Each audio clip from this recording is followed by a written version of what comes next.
Hey guys, welcome back to some Gilded Guardians. Today's video, we're going to be looking at the boss rush and showing you kind of what is going on right now. It's interesting because this is a topic that came over on Discord, and a lot of players were saying, what are the free-to-play players really using? What are a lot of the other players using? And how are players scoring so high within the rush mode? So looking at the rank, you can see Spartans, 191 million. So very, very high, even crushing Whale D Shark, and really making a ton of progression in here. And you look at the team and you look at that dynamic, and it's very interesting how this works. A lot of times it's not about having the best heroes within the game. It is about the utilization and how you're using the heroes within the game itself. So looking at some of these formations, and a lot of players were wondering exactly how this worked in here, because we can see Atticus, you can see Thorit, you have Tavros in here, you have Grizel, and then of course you do have a 3-star Baylor right here. Now Baylor is an assassin. Baylor has the ability to increase critical strike by 70% chance. Now, when you think of the dynamic of this build itself, you do have Atticus, which of course the ultimate ability is going to throw a ton of bombs over there. If he's getting a 70% increase rate right here, that is going to be a crazy amount of damage. Now, when you put Grizel, Grizel will actually be following Atticus in there, allowing Atticus to ult over and over and over and over again, doing a ton of damage. Then you throw Thorit in the mix. Thorit with the ability, and both Grizel and Thorit are going to need their exclusive ability. So if you haven't bought them, if you don't have them at this point, you're kind of SOL because you can't get them right now. Grizel has the ability to increase the attack by 50%, which is going over here. Thorit has the ability to increase the attack by 50%, which is going right over here. And then, of course, Tavros has the attack speed and also the healing within this combination. So it is literally the perfect storm of heroes that we're seeing in this formation. And of course, like I said, Baylor with that 70% damage amplification, it's kind of crazy to think how well this works. Now, thinking free-to-play aspect, looking in here, Atticus, free-to-play, Thorit, free-to-play, Grizel, free-to-play. You have 3 of the 5 heroes in here free-to-play. So if you're looking at what hero to use free-to-play, Atticus is a very, very strong one, because specifically looking at this boss in general, this boss has the ability to target and silence casters. She actually has 2 different abilities that do silence casters. You can see the silence right here in the Pact of the Spider. Tormentor also has the ability to do a lot more damage, but the ultimate ability has the ability to silence for 10 seconds. So your heroes are just going to be sitting there with nothing to do because they are silenced. That again is looking at the ranking, where when you look at this combination, the only one that can be silenced in here is Tavros. Grizel can be, and I believe Thorit can, but overall you're going through the cycle fast enough that once the silence ends, you're going ahead and doing the ultimate ability, and it is almost kind of locking it down. I don't know if there's a big RNG factor in here, but it is really cool to see. Now, Whale D Shark was actually quite a bit lower. Let's see what he is running in here. This is a very traditional setup. So you have Aurora in here, and if you are unfamiliar with this hero right here, Aurora has the ability to remove the silence. With the ultimate ability, you can remove the negative effects. Even looking at Salve in here, Salve does a crazy amount of damage. Then, of course, we have Tavros in here. So if you really wait on Aurora, we can make this work and work very well. Now, this is a super high pay to win.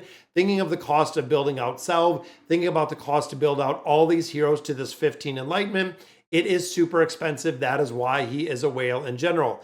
Then we have some guildies right down here with Kraktos doing incredibly well. This is the team that I am running myself. So running in here, and you'll notice that we swapped out Grizel and we put Thorit in here. Thorit has been making a really big difference, and I'll show you my Thorit. We talked about Thorit a little bit the other day, but Thorit overall does very, very well in this combination, because Thorit can go in there and buff up the attack speed by 100%. Then you have Tavros, which is buffing up the attack speed. Then, of course, you have Karuk, which we cannot kill. You can actually get him behind the target so we don't have it. Ultimate abilities coming up faster right here with Tirak, and then Leah being a very, very big damage dealer. Unfortunately, at this point, I don't have enough souls to build up Leah any further, but this is more of, again, very heavy pay to win. I wish I had Thorit built up a little bit higher, as well as all these other heroes. It is very cool to see. But moving down here, you can see I'm at 128, so not doing too bad. And honestly, based on where my heroes are, you can see a lot of these players are running entirely maxed out heroes, which is the reason why you see a lot of guildies in there. Azura in here as well. Again, completely maxed out 15 Enlightenment heroes.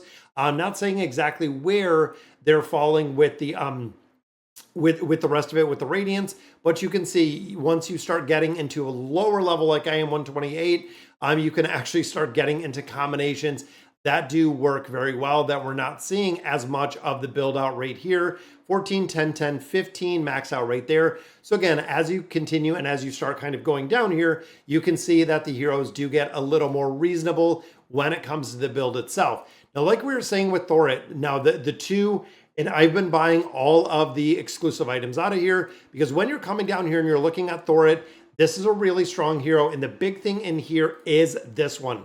Transfers 30%. I thought it was 50. It is 30. Transfers 30% of Thorit's attack to the linked ally. The linked ally is the hero that has the highest attack rating. So in my case, it would be Leah. So 30% of Thorit's attack would go over to Leah, which of course means the higher, the better that we build out Thorit in the entirety, the better he is going to perform. So getting this higher, actually going through leveling this up, putting a lot more resources in here. And of course, gold forever will be your biggest hurdle, but going in here and really building up a lot more of the abilities in here, a lot more of the attack will transfer more attack to the heroes itself. Like I said, I have started buying these out because even if we need it in another aspect, we can go ahead and switch this any way that we need based on the items that we can swap the exclusive items, which makes a big difference. Now, the same is true with Grizel. Right here, Grizel transfers energy, also increase the linked ally by 50% for 5 seconds. This, of course, giving a massive, massive boost over to Leah, again, which I am slowly building up.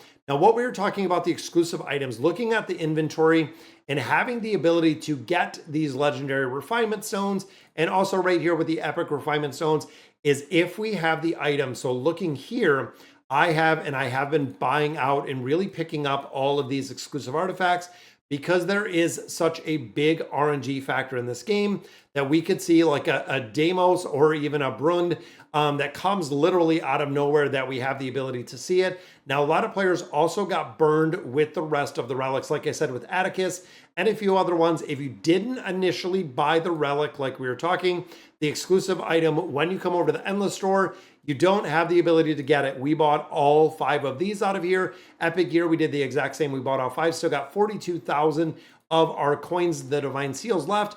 I'm going to buy them out of here because I don't know if or when they're going to be coming back. And if by chance one of these heroes fall into a place where we do have to utilize the hero, we're going to have the ability to use that hero because we are also going to have that exclusive item. So like I said, looking at the rush, a lot of players kind of stuck right here because most players, one, don't have Atticus, which I do not have. Don't have him built up, especially to this level, but don't have the artifact or the class exclusive gear that he is wearing. Then, of course, having the ones for Grizel and the ones for Thorit, very, very cool to see. And big shout out to Mob Spartans for building this out and showing exactly the dynamic of these builds. I'm sure a lot of players are going to run out and buy a hero that buffs crit rating by 70%. Even if we only use it on this specific hero, you can see we're at 36 million right here. These are going to be an iteration. These are going to be heroes or the rush mode bosses that we're going to see over and over and over again. And in the future, I don't feel like they're going to change these that often because we have a bunch of guild bosses and a few other things that are going on. All right, guys, so really wanted to explain what was going on with this boss. It's pretty cool to see that, again, the utilization of the heroes and how players are using them is really amplifying the damage that's on there. So, all right, guys, so that is going to do it for today's video. Let me know in the comments what you guys think, and as always, thank you guys for watching.